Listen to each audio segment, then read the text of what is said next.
The streets of Vegas.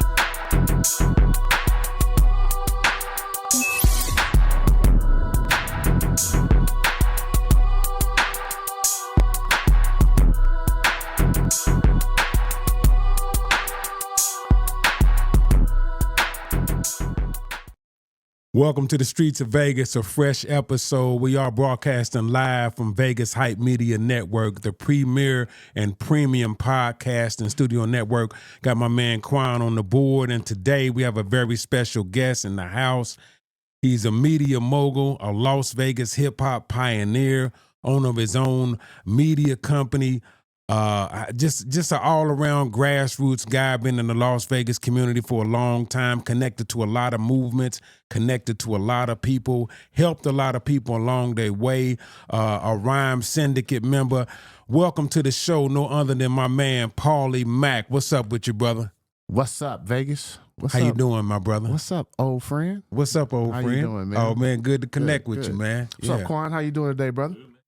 No, definitely no stranger to the network or to the show or behind the mic, man. So just want to welcome you, man. Pauly Macc is, like I said, he's been a staple in the Las Vegas hip-hop community and the community in general for so long.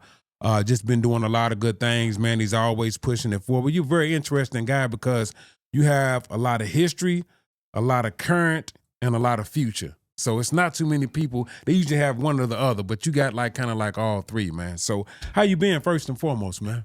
I've been good, man. I'm blessed. You know, God woke us up, all three of us, this morning. So right, you ain't lying. Cause it wasn't promised. That didn't have to happen. Wasn't promised. Yeah, it didn't have to happen, what man. Did God say? I'll give you life, but I didn't say it was going to be easy. Yeah, that's true. So, that's true, man. That's where I'm at. I'm happy I woke up this morning and happy to be on your show, man. Absolutely, man. Happy belated birthday, too, man. Huh? Yes, Virgo Power. Yeah, Every day is September 7th during the month of September. the double Every nickel. day. Yeah, the double nickel. Yeah, double nickel, man. Yeah, Yeah. good to see that, man. Definitely. My wife's birthday was in that same month, so I know y'all was doing a lot of celebrating. I know your sister, she just joined Nikki. She just joined the 50 Club too, huh? My wonderful sister just joined the 50 Club. Yeah. Russell's already there. He's 52. Is he? Okay. And I'm 55, so we Yeah. all managed to get to our 50s, and, you know, we get that from my mama, man. It's a beautiful thing, man. Yeah, shout out to Mom Dukes too, man. Yeah, I'm Mama 52, so I know the journey too, man. Salute, General. Yeah, absolute, man. Hey, and you know, I talked to you earlier, man. We was gonna talk about, man. You have had a phenomenal health journey, man.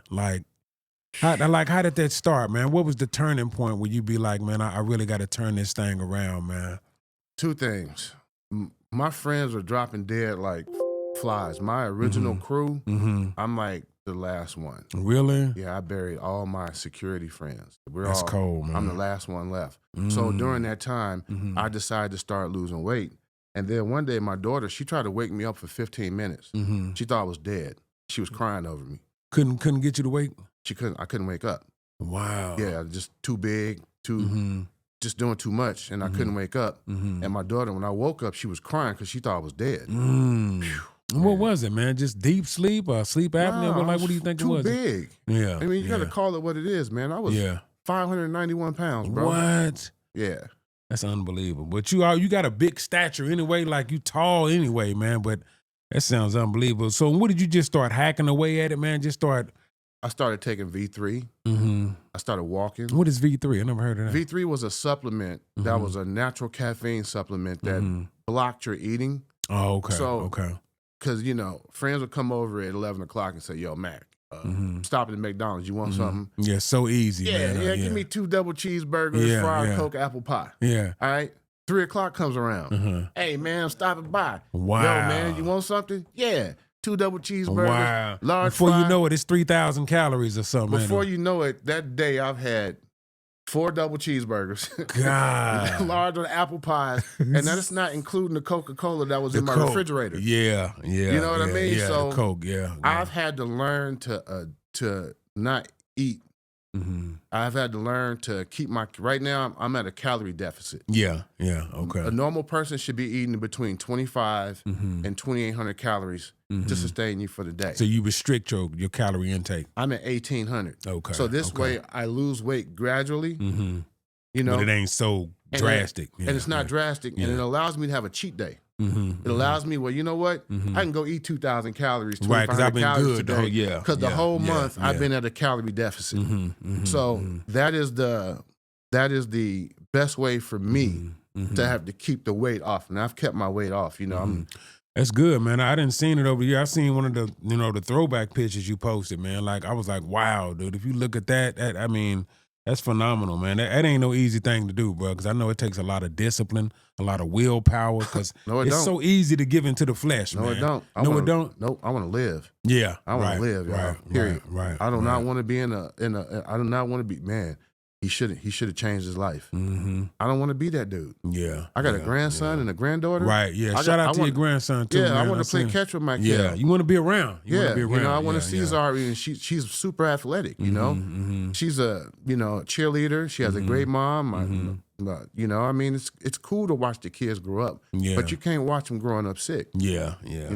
My nephew, Noah, he's a great, football player, Yeah, and you want to be able to go to the games, I've been to a couple of his games. Yeah, mobility. But just in case, I want to be able to get up and go somewhere and not say, hey, man, because I was sick for 3 years. That I barely left my house. Couldn't get off the couch. Blood pressure, crazy, man. Hypertension, all that comes in. Diabetes, everything. So when you figure that it's time to change your life, and I don't deter. I keep water with me.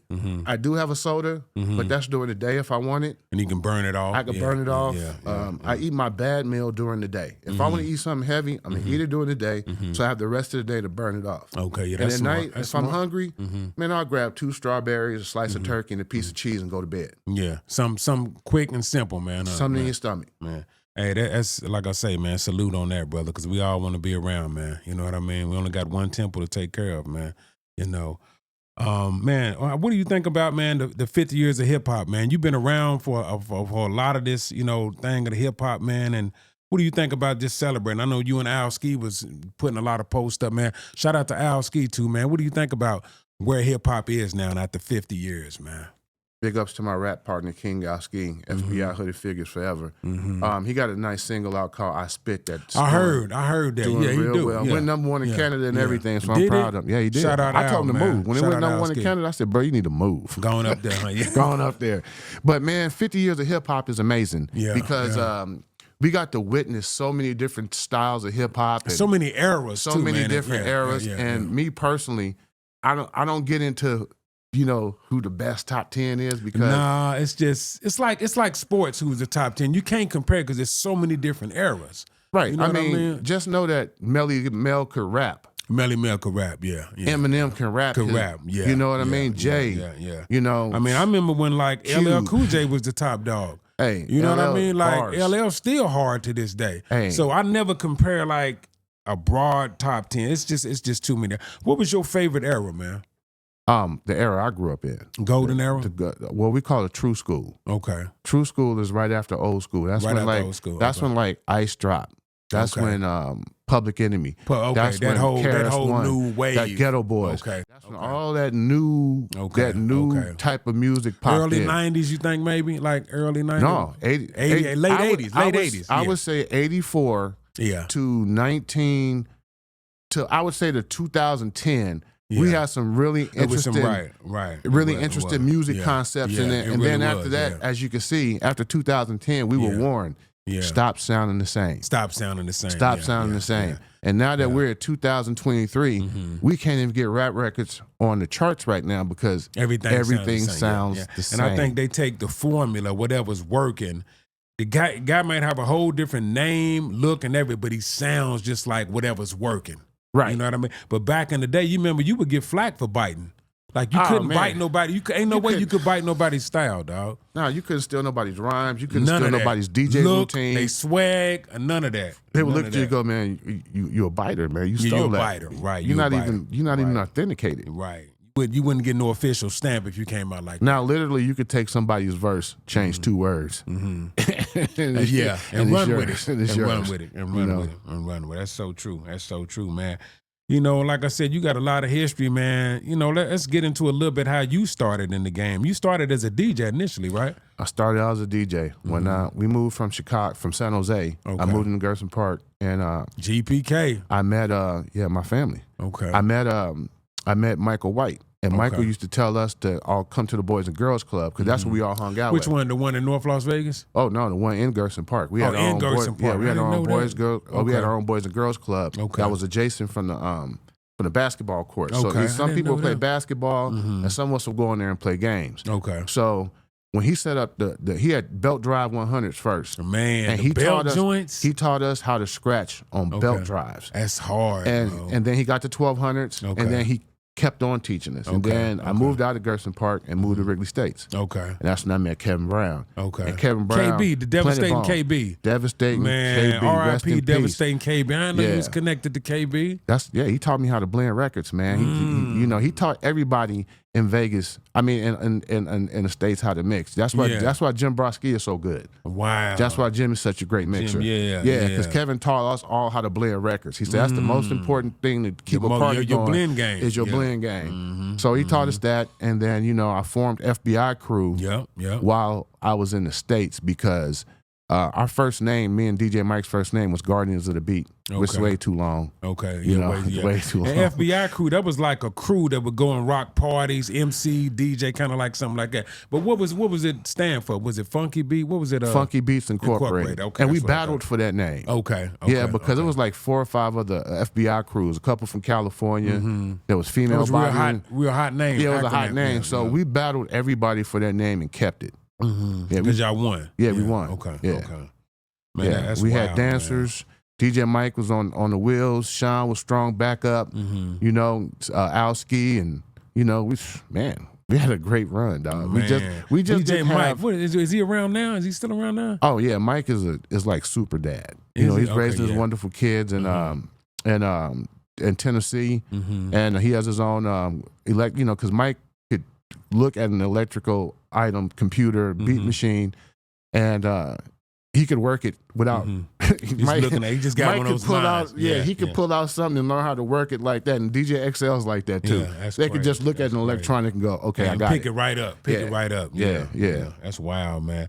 And so y'all did that. And so when did the Hooded Figures thing? When did you start? Like when did you pick up the mic? Like when did you start like rapping and stuff like that? Okay, well, in FBI Crew, I was the lead rapper. Okay. So what happened was, we all just moved on because we've been in the group for a very long time. Everybody just kind of branched out. Everybody just kind of branched out because they were having kids and everything. Yeah. And Life there wasn't enough money coming in for a whole group. That's true. To support, a family.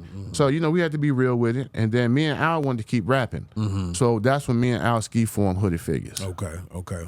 And we put that out, and that did really good. It did real good. That's a staple album right now in Vegas hip hop, man. I would say that's a staple album, man. And what was that on? Was that on? It wasn't on Ichiban. Was it on? What was it on? No, that was on Game Related Records. Game Related My Records. folks out of Kansas City.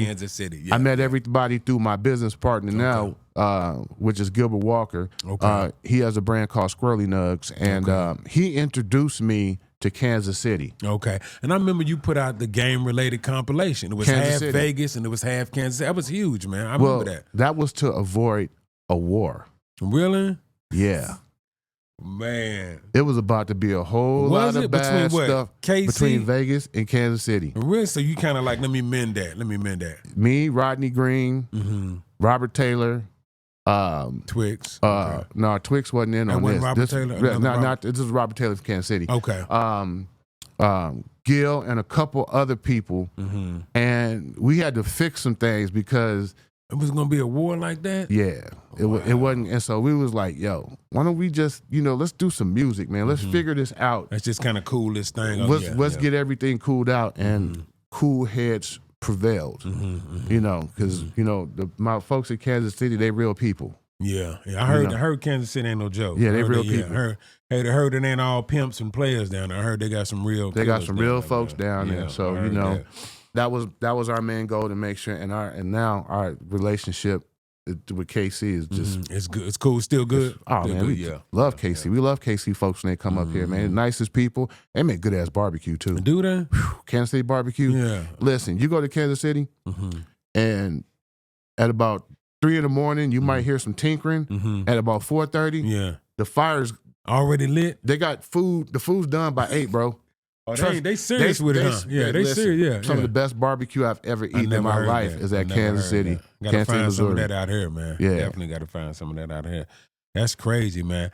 And so, how did the Ice-T connection happen, man? Because I know you and Ice been boys for a minute, man. Like since way back, like since like the Power days and all that. Like, how did that happen, man? I walked up on Ice. We performed in Phoenix in a place called Mesa. It was an outdoor arena. I heard of Mesa. It was a group called Bum Rap. They invited us down to perform. It was Too Short, Cube, and Ice-T. That was big. That was a big show. It was outdoor amphitheater, and we had performed. And after we got off stage, I didn't know Ice had watched the performances. You right? Seen your whole thing. So when we got off stage, I was talking to Mike, and Mike was like, "Yo, one of us got to go over there and say what's up to Ice-T." And this is like at the height of his, like when he was really. No, this was when Ice was coming up. This is Beret Ice. This is the Beret Ice. This is like fresh off the street Ice. This is like talking about. So I said, "Fuck it, I'll just walk over there." And so me walking over there, it was 3 people initially, 3 or 4 people standing outside the bus. So I'm real comfortable. But as I'm walking towards the bus, the Army comes off. That's Army, like what his crew, security guards. I met the Syndicate, homie. Oh, you met the Syndicate. Okay, that's when they had the berets and the all black. I met the Syndicate. I met Africa Islam. I met and it was like I walked over and I said, "Yo, I'm Pauly Macc from Las Vegas, FBI crew." Yeah, and he was like, "Y'all was fresh." He liked it up. Yeah, I was like, "Hey, that's big coming from Ice, man." Ice-T said we was. This one, my head blew up. Yeah, and he talked to me for 15 minutes. And gave me his phone number. Yeah. And every time I would mention Vegas, they would chuckle. Because, if you read his book, Vegas was on the list to get jury. To get jury? Yeah. Oh, okay. Yeah, you know what I mean? Okay. So if you read his book. I see what you're saying. Yeah. Okay, yeah. You know what I mean? Yeah. So that experience with Ice, I called him every day, right? And y'all became like lifelong friends, man, too. Like to this day, man. Ice is somebody that I look up to. He's somebody that I admire. And he's somebody that I go to for advice. And when he tells me something, there's no buts. There's no all mans. I listen because he's taking the time out to give me that information. So I'm not finna argue or even disputed because he's been through it. Ice done been through. Ice done been through. He done been through a lot. He done been through the ringer. Banned, blackballed, and all. Death threats. All everything. Being on tour with Ice and getting death threats is crazy. Yeah, and stood his ground. He stood his ground. He did. Yeah. Real dude. So you was around doing that whole cop killer movement and 187 and like that whole era, man, huh? Right. Well, basically, I went to Ice. I went on Lollapalooza with Ice. And then after I got off Lollapalooza, because I was really happy that I had got to meet Henry Rollins. Okay. From the Rollins Band. Okay. And Perry Farrell from James Addiction. Okay. Perry Farrell knew them real rock, early 90 rock cats and stuff. Yeah. So I was the reason I was on tour is because I was paying for school. Okay. I said, "Come on, you can come," because he liked the fact that I was going to school. I was smart. He put me on tour, paid me to be on tour, and then when some of the other acts were like, "Oh, you're going to college?" Perry gave me a couple $100 towards my books. Okay. He's like, "Man, here's something towards your books." That's real. And people were giving me $5 and $10 towards my books. So I was like, "Wow, this is real cool." So that's when I understood that the music community, is colorless. It's colorless. Yeah. There's no. If you got good folks around you, they don't care what color you are. They just want to be. You're in that rock moment. Yeah. And unless you've been on a rock tour tours are way different from rap tours. Yeah. And that Lollapalooza was the whole fusion of hip hop and the rock kind of. No, Ice made it like that. He did. He was the first one to get in there like that. Ice was supposed to just do a Ice-T show. Okay. But he introduced. That's when he introduced Body Count. Right. So he did 15 minutes on stage as Ice, and then he did 30 minutes on stage as Body Count. That was smart because that was a big audience. That's why I formed 187. I was like, "Yo, this is incredible." I'm looking at Henry Rollins. I'm looking at Perry Farrell. I'm looking at women literally float in the crowd. When Perry Farrell and that's a whole demographic of fans too, ain't it? A whole demographic. You'd be surprised who likes hip hop. You'd be surprised who love the Ghetto Boys, who love Nas. You know what I'm saying? You'd be surprised who loves Ice-T. You live in a room with a bunch of long-haired Hessians, and they're bumping out Ice-T. Yeah, and they bumping it. Yeah. But you couldn't tell by looking at them. You wouldn't think so. Yeah. That's why I refuse to ever blanket anybody with just a book. Right. I refuse. That's true. Not going to ever do it. Yeah. That's real, man. What was you going to school for then? What was you taking? School teacher. School teacher. Okay. I wanted to be a school teacher really bad. Really? And then so what was the? You didn't have no music aspirations or nothing? Or you was still trying to do the right thing? It was supposed to be a safe. Going to college for me was supposed to be like a safe. Was it like a plan B or a plan A? It was supposed to be like a plan B. Okay. Because I always wanted to do music. Okay. I always wanted to, do something on stage, right? But teaching kids and that was special to me because I had good teachers in Chicago. Okay. Miss Collier. Okay. Miss Fitzpatrick. Okay. I had Miss Tsukayamo in my 8th grade. You remember that name? Man, you good, man. She was a nice she was in San Jose, California. Okay. I went to Cassell Middle School for my 7th going into my 8th grade year. Okay. In California? In San Jose, California. Okay. And that's when I met Miss Tu Tsukamoto. She was nice to us. She would bring lunch, and she was like, if you guys have any problems learning, stay after school and I'll help you. And she was like that teacher that went the extra mile. Extra mile, yeah. Okay. One of the teachers that really cared. Yeah. Really and then I moved to Vegas, went to Garside, met Miss Olson. Okay, shout out to Garside. Miss Olson was a great teacher. Okay. And then I met all my lifelong friends. Killer and Bad Mike were the first two people I met in Vegas. Killer and Bad Mike? And Killer is 3-4 years younger than me, but mentally he's a leader. You know what I mean? Yeah. You know Redbud. Yeah, Redbud. Okay, Redbud. Killer can. Killer can. Yeah. Killer can. Yeah, so, okay. And Bad Mike, and then, and then I used to do electronics. It would be me, Danny, Tommy, and Eddie Miller. We'd be in the room making surround sound. We would be doing all types of electrical things, and then we would go fight Del H. Bus. Yeah, that's crazy. Just like that, from one extreme to the next. Right. So I mean, it was like, but that's because a lot of us, our fathers wasn't there. Yeah. And we were imitating our bigger homies. Right. Yeah. But that's all you had. I can honestly say our bigger homies was a little bit different. Wayne and them always taught us to fight. It was never about a gun. Never. It was from here. Yeah. Wayne. You had to be nice with your hands, Dirty man. Rob. Yeah. It was all R.I.P. like to Dirty Rob. Yeah, R.I.P. the boss man. Yeah. So you'd have to learn how. You have to fight. Yeah. You had to really scrap. You have to really scrap, and those happen in the basketball courts. Yeah. So You really got some Gerson ties too, man. That's Hassel, Comstock, all that, man, over there. Well, yeah, but once you get across the street, you're in another city. You're in another city, yeah. And the street lights, the street signs turn blue. Yeah, that's true. That is true. Right across Cary, right? Yeah, we used to cross the street back and forth. Okay. I never noticed that. How them signs? I never noticed that, dude. That's crazy, man. That's crazy.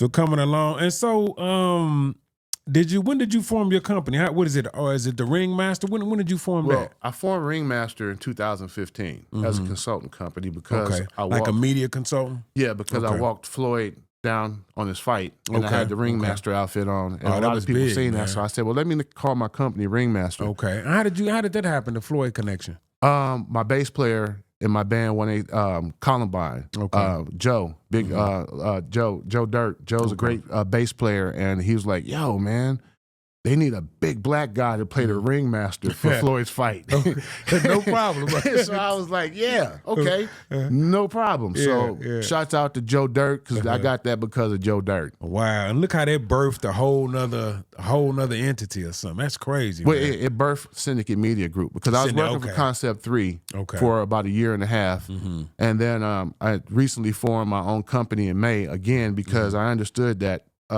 casino marketing is different. Yes, yeah. It's a different game, yeah. And then, marketing, you have to be now pinpointed because there's so many different media outlets and so many different things. Yes. You got to go where that algorithm is, and you have to do your research on it. So I was like, okay, it's time to change because Paramount's moving here, sound stages. Okay. Disney, Sony. You got to kind of adapt and not go where it's at, but go where it's going at. If I'm correct. You got So you take a loss. Okay, because you're in the planning stages now. Yeah, so you might have to fall back just to reposition yourself. I'm gonna be dead honest with you. Hollywood's shut down right now. So the cameras are not being rented. The stuff's not being rented right now. That's a lot of money being lost. It's money being lost from my company because I would rent my cameras out, my whatever they needed. Oh, I see what you're saying. I can't rent nothing out right now because no one's coming. So you have to be adjusted for that. So we're now shooting our own stuff, which is Sexy Rollers, beautiful ladies. I've seen Sexy. What is that, man? Sexy Rollers. We have shouts out to Ruby Yang. Callie Cal, Callie Tatted, and Miss Annie King. They are our stars of the show. Okay. And basically, we film beautiful women rolling leaves, cones, and wraps.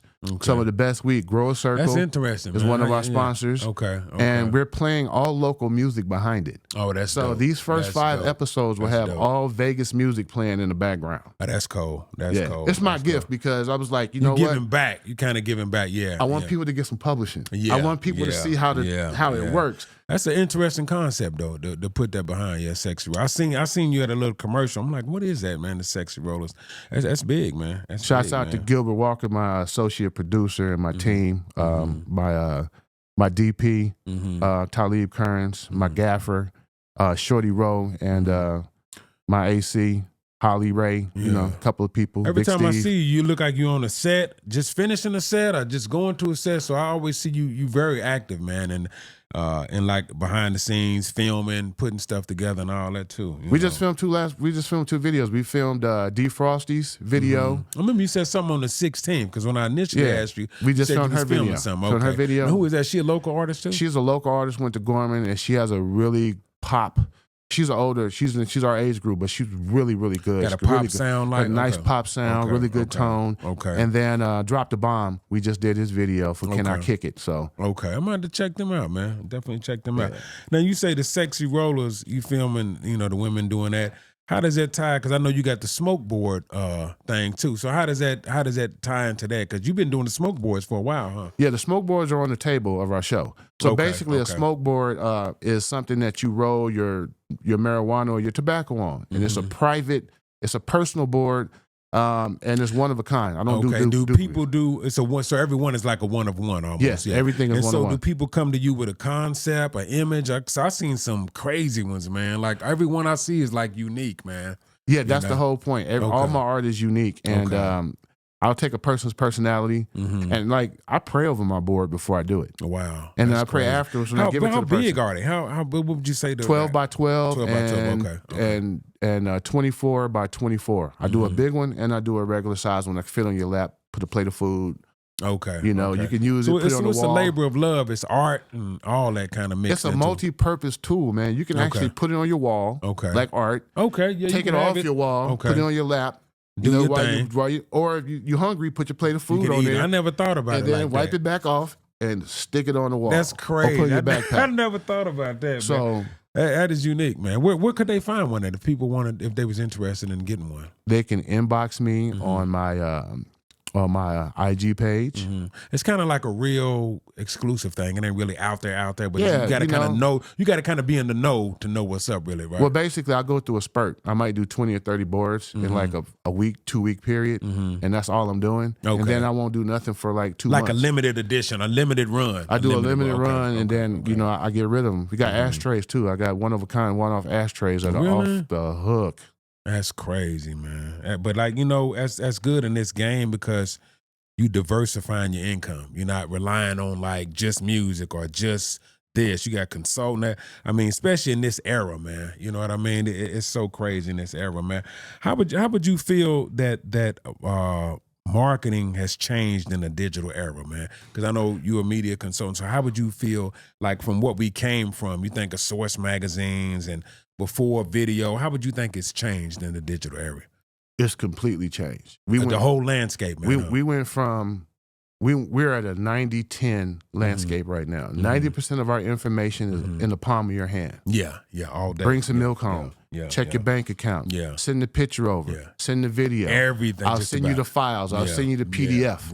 Right. So it's right here. It's right there. So there's 10% left, and that 10% is going to barbershops, putting up posters, putting up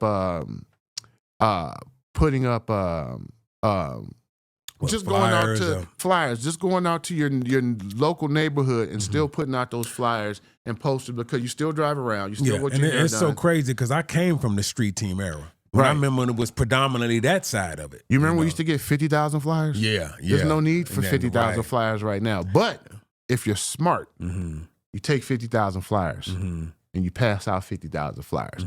So you do both. You think you do both. Because there's a 10,000, you got to look at this, right? There's 10,000 flyers. If you pass out 10,000 flyers to 10,000 people, you're going to get about 1,000 people at least who are going to call, make a reference to it.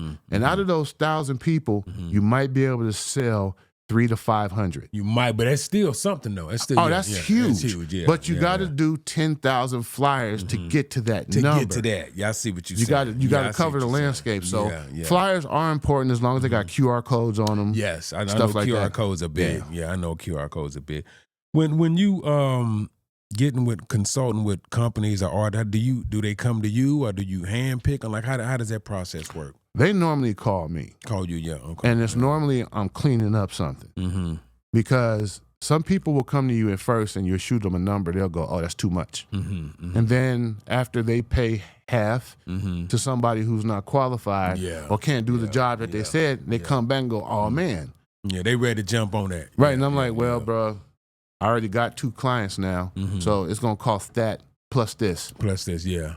By dragging your feet and waiting, It's some things, man, like you just got to pay for, dude. You know, I realize that, like as far as marketing and it's some information and stuff that you just got to pay for. Well, I would like people to start using their resources a little bit better. It's like I had a guy come over to the garage, and he was like, I need to raise some money to start my record company and put my records out. He had about a $50,000 watch on. Okay. Right? He was jeweled up, maybe 120. There go his budget. There go his budget on his wrist. I'm like, bro, you wearing your budget. Yeah. But see, he was more, he wanted to look like a rapper and entertainer versus be one. So we're running into those type of people right now. But you can just look at him and assess, like, okay, dude, you doing it backwards. Right. You're doing it backwards, Right.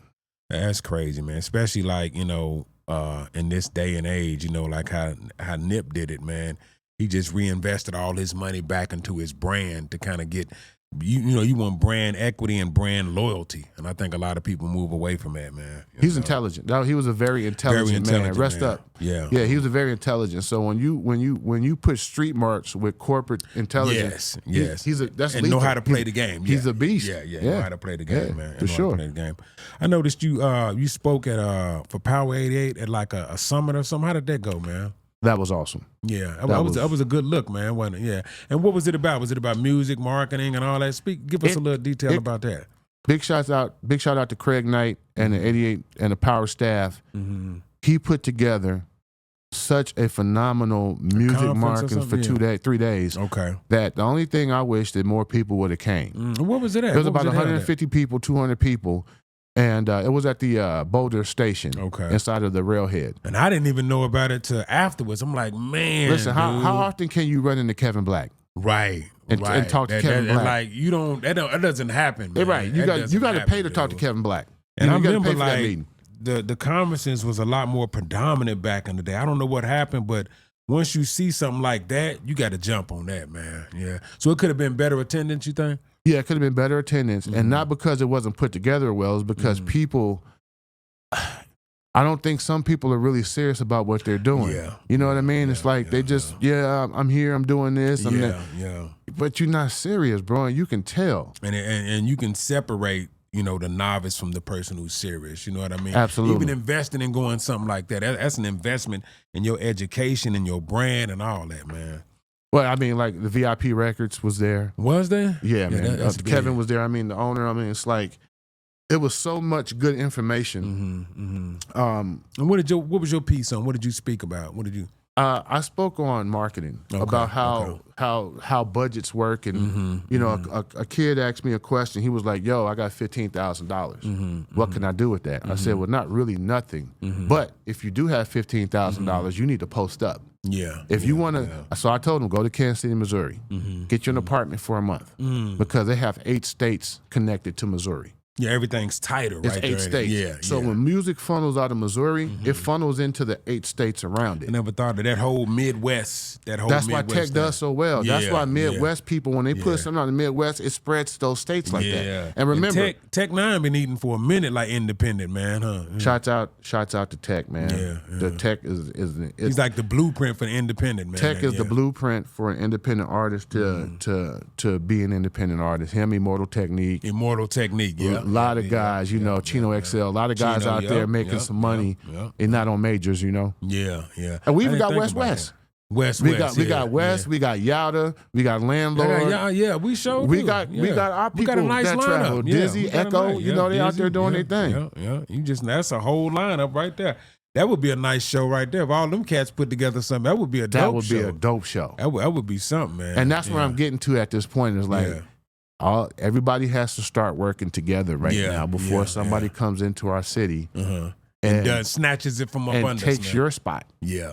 You're not taking mine. Yeah. Trust me. Yeah, that's true. Hey, you done worked too hard for yours, man. You ain't taking my spot. That's wild, man.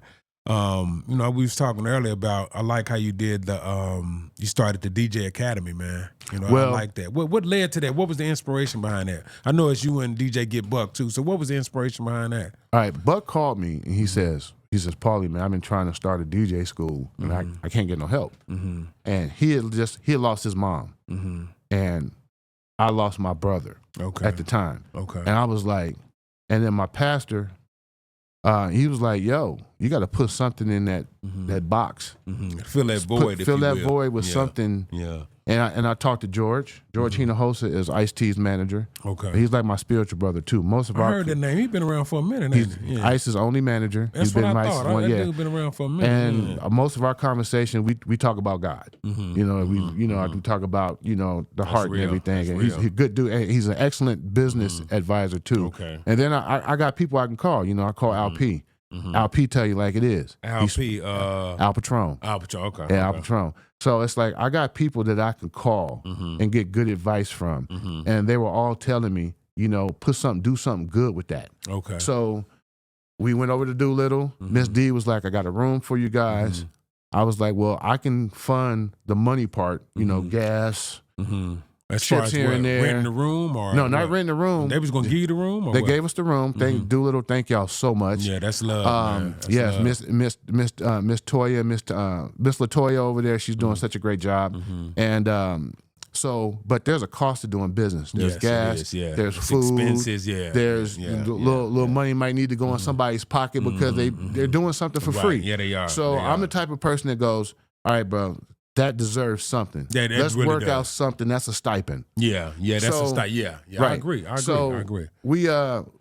So I took up on that end, and Buck took the end of making sure all the equipment was there. Y'all have multiple sets? We had 3 setups, but now we need like 8. So I'm gonna see what I can do, man. I'm asking my peoples in Vegas, all the DJs out there, all the DJs. I need the little Hercules setup. They're about 250, 260. Something basic, something just to get them going. Basic. And we need those. And believe me, if I could pay for everything like I was, I would. They need laptops. They need laptop too. If I could pay, if Hollywood wasn't shut down and other monies would come, I would just do it. Yeah, because I haven't asked nobody for nothing. Yeah, and you just giving out of your heart. I'm just giving out my heart, but right now I can't do it. I can't do it right now. So, but I think collectively, like you said, the DJ community, we can all pitch in, man. Yeah, we need some controllers and basic laptops. I'm gonna look for some stuff for you, man. And I we would love that, man. And that would help us out a lot. And then we can open up the other schools at the Pearson. Yeah. We can help Stacy because Stacy's over at the Pearson. Stacy who? Stacy G. Stacy G. Shout out to Stacy G. Yeah, Stacy's over at the Pearson doing his thing, so we can assist him. Stu Pac, Miss D wants us to come over there, but there's no equipment and enough time to go over there. And then the classrooms that call us. Like the Marlo called me. He wants us to come into a classroom. It's only 2 of us. Yeah. So I'm looking to get about 8 people and the equipment, and I'm just gonna call it like it is, man. I'm gonna go see my homeboy and Mr. I'm gonna go see Floyd. Yeah. And I'm gonna tell you, Floyd, hey, man, he might bless that whole situation, man. Floyd is one of the most generous people on planet Earth. I've known Floyd when Floyd was 3-0. When he used to come to the Wet Stop. That's crazy. In Vegas, and when he had the blue. When he was 3-0. When he had the blue. Damn, you go back, man. He had the blue Lexus. Wow. He only had the blue Lexus. He would come to the Wet Stop, and that was the club across the street from the university. Okay. We played reggae on Thursday. Okay. He would come in. Floyd back in the day. Floyd would buy drinks for because Floyd don't drink. Yeah. He'd buy drinks for everybody at the bar, buy food, come in, shake hands. Hey, them relationships, man, that's what they for, man. Priceless, man. Yeah, priceless. And y'all do it Monday through Friday, 5 days a week, huh? Monday through Friday, 3 to 6. And on Friday, it's open. It's $6. Anybody can come in. Okay. Then is there a charge for the students, or do they just come in? Is it like an open forum, or is it like a... It's all of that. This is what we're trying to do right now. We're trying to get to be totally free. Okay. So right now, the kids have to pay $40 a month to be in the school program, and this program is part of the... So we're looking for people to pay the $40 for the kids. Okay, I'm gonna do some sponsorships too, man. Yeah, I appreciate that, man. We need that. And then the free part is anybody can come in on Friday. We have 2 classes from 5 to 7. Okay, and it's $6 for the hour.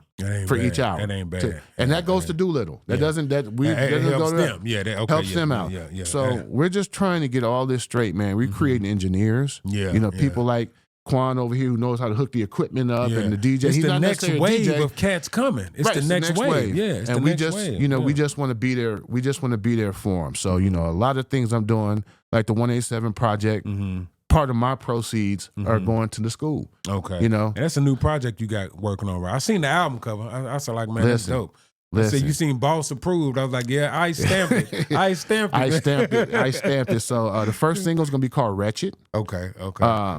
We're going to be shooting a video for it, and people involved in this project, particularly right now, are Eric Thompson, Bobby Bloss, Dan Thundergod. His last name he got a Viking last name, sometimes Froelich or something like that, right? Something crazy like and that.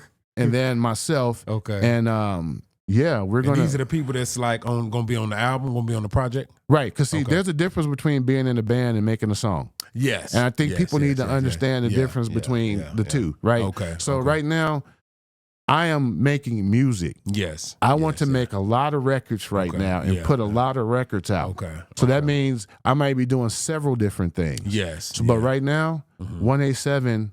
That's the focus right now. And Syndicate Media Group are the focus. So now speak about a Syndicate Media Group. I heard that's separate from your Ringmaster stuff, right? Yes. Okay. So what is the Syndicate Media Group? We shoot the videos, we shoot movies, we film. Okay. Whatever you like. I see. That's that arm of it. Right yeah, we're in a JV with Darius McCrary from Family Matters. Oh, okay. I remember that cat. Dusty the Rapper and Marty Rogers over at Gripstar. So we have 2 18-foot trucks, a 13-foot truck. Y'all ain't playing, man. No, we're not playing at all. So it's like we have the ability to make your video look like a movie. And by the way, I got permission from the crew. So basically, for the month of October and November, it's coming up. Yeah. We're going to be shooting videos for $3,500. Okay, that includes your location, wherever your location is. That includes makeup. That includes lunch. That includes transportation to pick you everything. up. Yeah, we give you the full video experience. It's a nice package. Full video experience, and we help you market the video also. Oh, you can't beat that. You can't beat that. That's what we're doing for the month of October and November. And please, there's no breaks because our daily rate of shooting is 10,000 per day. So 3,500 is a steal. So 3,500 is for us to get you a video edited.